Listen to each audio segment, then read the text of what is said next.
Bonjour chers amis téléspectateurs, tout d'abord tous mes vœux de sainte et heureuse année. Très heureux de vous retrouver pour une nouvelle édition de l'émission Terre de Mission, l'émission religieuse de TV Liberté. Au programme aujourd'hui, une première séquence avec Marion Duvauchel sur l'évangélisation de l'Asie, notamment de l'Inde.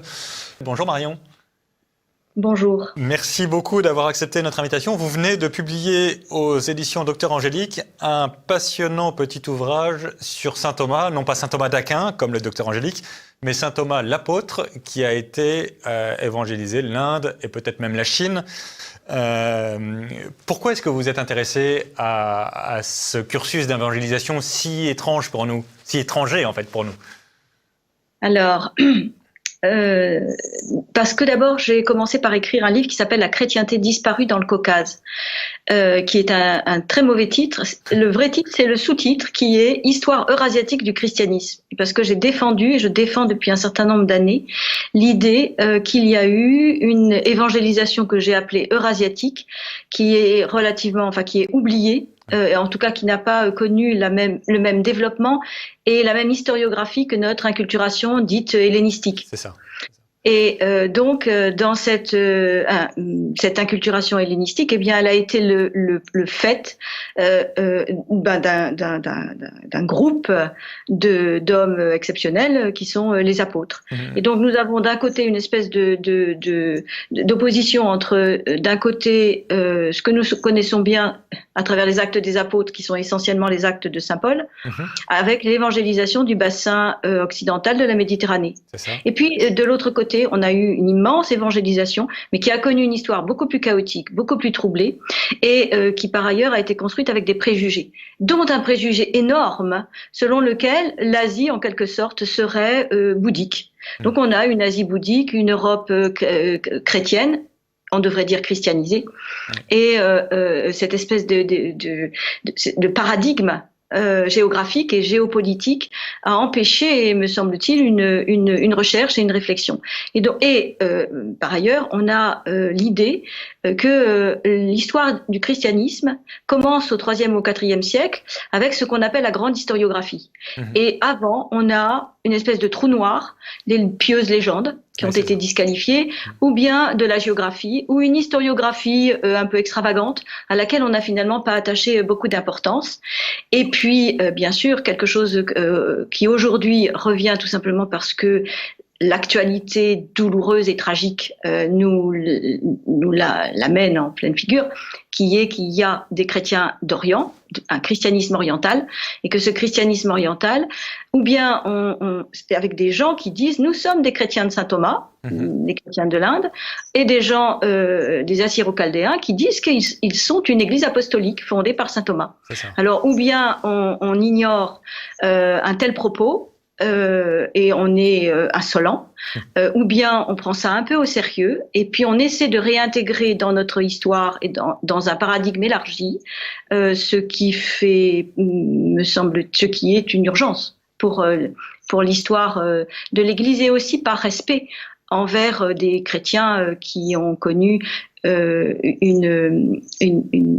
un état du christianisme beaucoup plus douloureux que le nôtre à partir du 8e siècle, quand ces terres ont été islamisées et qu'ils sont passés sous une domination. Donc ce christianisme, c'est en quelque sorte, par certains aspects seulement, n'a pas connu notre développement culturel.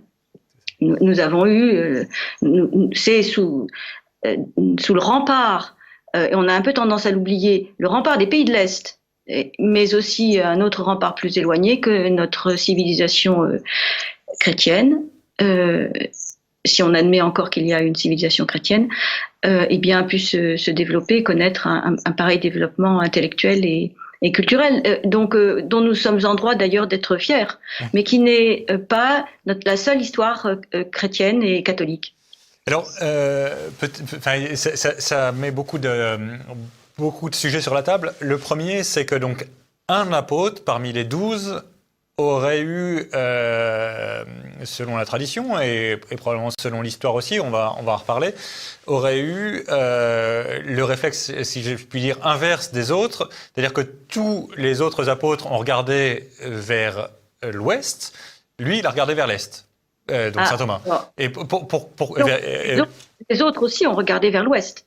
Il y a simplement, à ce jour en tous les cas, alors il y a un certain nombre d'itinéraires que l'on est capable peu ou prou de restituer. Alors ce travail a été fait par un monsieur qui s'appelle Pierre Perrier dans un livre qui s'appelle Karozuta. Il y a un chapitre historique sur lequel je me suis appuyée, dans lequel il donne un certain nombre d'éléments sur les itinéraires des apôtres. En ce qui concerne celui de saint Thomas, on est capable peu ou prou de le restituer à partir d'un certain nombre d'éléments historiques.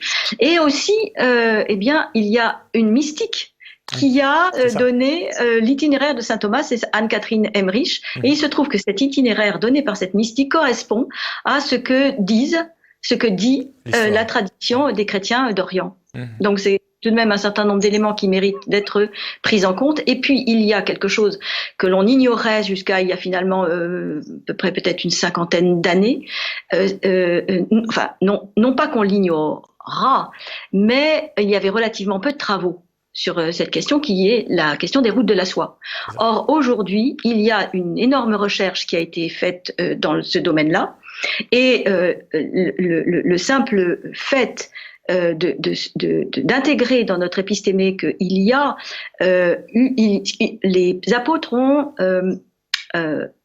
cheminé dans un monde relié, et un monde relié depuis la plus haute antiquité, avec des routes avec des routes commerciales qu'ils ont suivies, donc des routes caravanières, mais aussi des routes maritimes, avec également des problèmes liés à une histoire politique compliquée, et que nous connaissons peu, et nous ne la connaissons que depuis relativement peu de temps.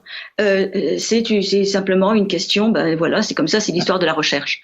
Et en France, en tous les cas, on a accordé extrêmement peu d'attention à cette question des routes de la soie. C'est très récent, l'attention qu'on accorde à cette histoire immense eurasiatique.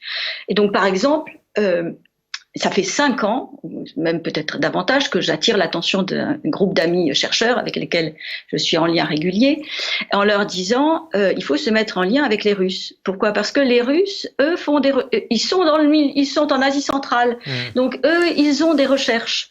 Et par exemple, ils ont une connaissance du monde sogdien. Or, les Sogdiens, c'est une communauté, c'est un peuplement qui est très ancien. Donc il y avait d'un côté la Sogdiane, de l'autre côté la Bactriane. Ceux qui avaient la maîtrise des routes de la soie, ce sont les Parthes. Et puis au IIe siècle, les Parthes sont balayés, les Kushan arrivent. Ils réalisent une forme d'unification de tout un ensemble eurasiatique qui est à la fois indien, iranien et puis hellénisé. Après les Kushan, une fois les Parthes disparus, ce sont les Sogdiens qui vont reprendre le contrôle des routes de la soie. Ils connaissaient les routes de la soie et ils avaient un contrôle du petit commerce. Le grand commerce, c'était les Parthes. Donc, une fois que les Parthes sont balayés, à peu près au IIIe siècle, les Sogdiens vont commencer à prendre cette maîtrise. Alors pourquoi c'est important ? Parce que tout simplement, il y a un chercheur qui s'appelle Barakatullah Ajnarov, qui est un jeune chercheur d'Asie centrale, peut-être un tout petit peu moins jeune, il vieillit aussi comme nous, et il a travaillé sur des lettres sogdiennes du IIIe siècle, et dans ces lettres sogdiennes, il a établi que des communautés sogdiennes établies le long des comptoirs au long du bassin du Tarim, dans cet endroit où la Chine arrive, un peu en colonisateur, donc il va y avoir un syncrétisme sino-sogdien et un peu indien aussi, et donc ces Sogdiens, ces lettres sogdiennes attestent qu'ils ne parlaient plus le syriaque, mais ils célébraient encore en syriaque. Donc le syriaque, c'est l'araméen. Oui, bien sûr. Merci beaucoup. Je suis désolé, il faut malheureusement que nous interrompions ici parce que le temps file trop vite, mais nous reviendrons sans doute à la charge parce que c'est vraiment un sujet passionnant.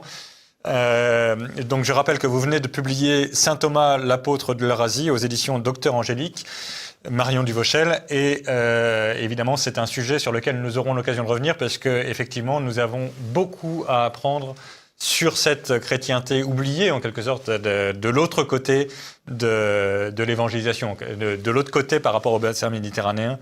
De l'autre côté d'Euphrate. Comment ? C'est de l'autre côté de l'Euphrate. C'est ça, la exactement. frontière de l'Euphrate. Exactement. D'un côté, on a le bassin méditerranéen que nous connaissons bien, et de l'autre côté, ce que nous connaissons très mal. Terra incognita pour nous.